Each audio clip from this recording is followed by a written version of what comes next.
Universe மொத்த மல்டிவர்ஸுக்குமே Peter Parker தான் Spiderman அப்படிங்கிறதே மறந்துருக்கும். யாருக்குமே ஞாபகம் இருக்காது. இந்த டைம்லைன் பீட்டர் பார்க்கர் ஸ்பைடர்மேன் இவங்க பண்ண எல்லா விஷயமுமே மறந்துருக்கும். அதாவது இன்ஃபினிட்டி வார்ல ஸ்பைடர்மேன் செத்தது அயன்மேனுக்கே மறந்துருக்கும். திருப்பி வந்ததும் அயன்மேனுக்கே மறந்துருக்கும். இந்த மாதிரி பல விஷயங்கள் டைம்லைன்லயே சேஞ்சஸ் ஆகும். அதாவது கணக்குப்படி பார்த்தா இன்ஃபினிட்டி வார்ல பீட்டர் பார்க்கர் ஒரு கேரக்டரே கிடையாது.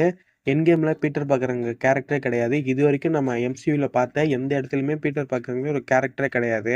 என்ன சொல்றீங்க அப்படின்னு கேட்டீங்கன்னா, இப்பதான் இந்த ஸ்பெல்லோட முக்கியமான ஒரு டாக்டிக்ஸ் ஒர்க் அவுட் ஆகுது. எல்லாருக்கும் ஸ்பைடர் மேன் தான் பீட்டர் பார்க்கர் அப்படிங்கிறது மறந்துருக்கும். புரியுற மாதிரி சொல்லணும்னா, ஸ்பைடர் மேனை தெரிஞ்சவங்களுக்கு ஸ்பைடர் மேனை நல்லா ஞாபகம் இருக்கும். பீட்டர் பார்க்கர் தெரிஞ்சவங்களுக்கு பீட்டர் பார்க்கரை நல்லா ஞாபகம் இருக்கும். பீட்டர் பார்க்கர் தான் ஸ்பைடர் மேன் தெரிஞ்சவங்களுக்கு யாருக்குமே பீட்டர் பார்க்கர் தெரிஞ்சிருக்காது. ஸ்பைடர் மேன் தான் பீட்டர் பார்க்கர் தெரிஞ்சவங்களுக்கும் பீட்டர் பார்க்கர் தெரிஞ்சிருக்காது. அதாவது 2 ஐடென்டிட்டி பீட்டர் பார்க்கருக்கான பீட்டர் பார்க்கர்ங்கிற ஒரு ஐடென்டிட்டி, ஸ்பைடர் மேனுங்கிற ஒரு ஐடென்டிட்டி. இதை சில பேர்த்த தான் ரிவீல் பண்ணியிருப்பாரு. ரிவீல் பண்ண